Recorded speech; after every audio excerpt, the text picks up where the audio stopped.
जिस शाम सूरज शहर की ऊंची इमारतों के पीछे थक कर छिप रहा था, उसी शाम देवांश और वसुधा की जिंदगी में एक ऐसा मोड़ आया जिसकी किसी ने कल्पना तक नहीं की थी। होटल के कमरे में धीमी रोशनी, खिड़की के बाहर फैली ठंडी हवा और भीतर पसरी शांति, सब कुछ एक पल में टूट गया जब अचानक दरवाजा जोर से खुला और कई अनचाहे कदम कमरे की दहलीज पर आकर रुक गए। देवांश, जो अपना बैग बंद करने ही वाला था, तुरंत ठिठक गया और वसुधा, जिसकी उंगलियां तक कांप रही थीं, पलटकर देखने लगी कि आखिर ये सब क्या हो रहा है। कमरे के बाहर खड़े लोगों के चेहरे पर जो कठोरता थी, वह किसी तूफान का संकेत थी। उनके साथ खड़ी वह महिला, जिसकी आवाज घावों पर नमक की तरह लगती थी, वही चंद्रिका, जिसने अपने एक फैसले से उनकी सारी उम्मीदें बिखेर दी। यह कमरा अब तुम्हारा नहीं है, उसने ठंडे स्वर में कहा। ये जगह नहीं चौहान बची। ग्रुप ने इस सिक्योरिटी बुकिंग को हमेशा के लिए रद्द कर। और ये सुनते ही वसुधा की आंखों में दर्द की मोटी लहर उठी। उसने सोचा था कि जिंदगी का नया अध्याय देवांश के साथ खुशियों से शुरू होगा, लेकिन ये तो किसी क्रूर मजाक जैसा निकला। देव ने झटपट आगे बढ़कर कहा, ये सब क्या है? हमसे बिना बात किए, बिना किसी वजह के आप ऐसा कैसे कर सकती हैं? लेकिन चंद्रिका का चेहरा किसी संगमरमर की मूर्ति की तरह सख्त था। वजह? वह तीखे स्वर में बोली, जिस दिन तुमने उस लड़की को चुना था, उसी दिन तुम्हारा हर सवाल, हर हक, हर अधिकार मेरे सामने खत्म हो गया था। तुमने फैसला किया था, अब उसके परिणाम भी तुम्हें भुगतने होंगे। देव की मुट्ठियां कस गईं, पर सच यही था कि चंद्रिका कोई साधारण औरत नहीं थी। उसने इस शहर में जितना अपना नाम, ताकत और प्रभाव बनाया था, जो कि पन्ने में देखिए, उतना कोई सपने में भी नहीं सोच सकता था। और आज वही ताकत देव और वसुधा के खिलाफ इस्तेमाल हो रही थी। सिक्योरिटी गार्ड आगे बढ़े और वसुधा से कहा, मैम, कृपया बाहर चलिए। वह खुद को संभालने की कोशिश कर रही थी, लेकिन अपमान का बोझ उसके कंधों पर किसी पहाड़ जैसा गिर रहा था। देव उसे रोकना चाहता था, कुछ कहना चाहता था, पर उसकी आवाज कमरे में फैलती सन्नाटे में खोकर रह गई। दोनों को होटल की लॉबी से ऐसे बाहर निकाला गया जैसे वे कोई गलती करने वाले लोग हों, जैसे वे इस जगह के नहीं, किसी बेगाना साए की तरह हो।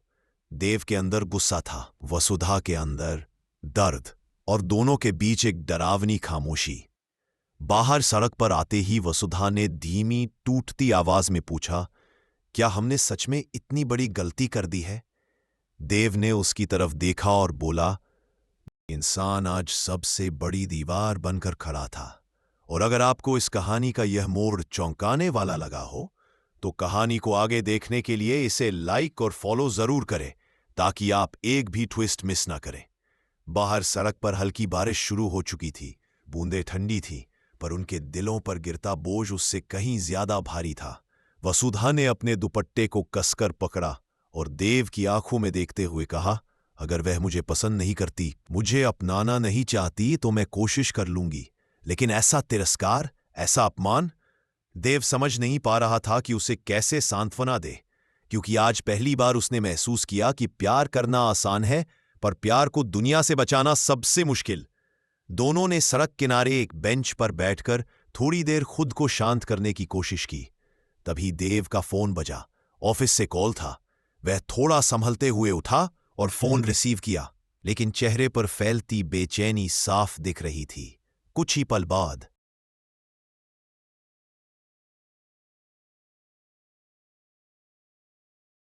वह फोन काटकर वहीं खड़ा रह गया। वसुधा ने पूछा, क्या हुआ? देव की सांसें भारी थीं। उन्होंने ऑफिस से भी मेरा नाम हटा दिया है। वसुधा का दिल धक से रह गया। क्या? देव ने सिर झुकाकर कहा, चंद्रिका ने मुझे हर जगह से, हर अधिकार से, हर पहचान से अलग कर दिया है। यह सुनते ही वसुधा की आंखें फिर भर आईं। एक लड़की होने के नाते उसे खुद पर लगाए तानों की आदत थी, पर जब उसी की वजह से किसी और का सब कुछ छीनने लगे, वह दर्द शब्दों में बयां नहीं होता। बारिश अब तेज हो चुकी थी और उस बारिश में खड़े दोनों को ऐसा लग रहा था जैसे आसमान भी उनकी हालत देखकर रो रहा हो। देव ने उसके हाथ पकड़ते हुए कहा, हम हारेंगे नहीं। अगर मेरी दुनिया मुझसे छीन ली गई है तो मैं नई दुनिया बना लूंगा, लेकिन मैं तुमसे दूर नहीं जाऊंगा। वसुधा ने उसके हाथ भींच लिए। वह जानती थी कि देव सच कह रहा है, पर वह ये भी जानती थी कि आगे का रास्ता आसान नहीं होने वाला। तभी पास से गुजरते लोगों ने उन्हें देखा लगे और धीमी ने हंसी उड़ाई, कुछ ने बेबसी जताई, पर दोनों ने किसी को जवाब नहीं दिया, क्योंकि उनके सामने अब एक ही चुनौती थी, खुद को और अपने रिश्ते को साबित करना।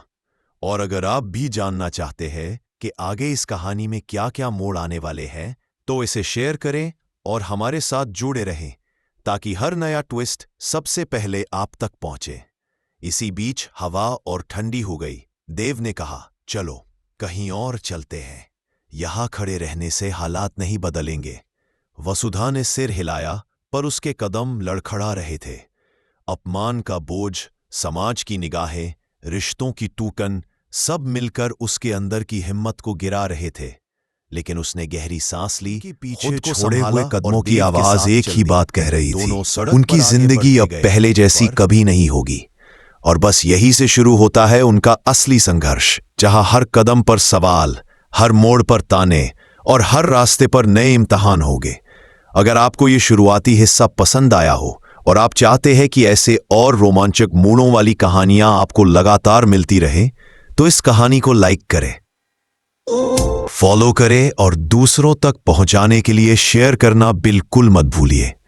आगे की यात्रा बेहद दिलचस्प होने वाली है। धीरे धीरे शहर पर उतर रही थी, लेकिन इस रात की स्याही देव और वसुधा की जिंदगी पर कुछ ज्यादा ही भारी लग रही थी।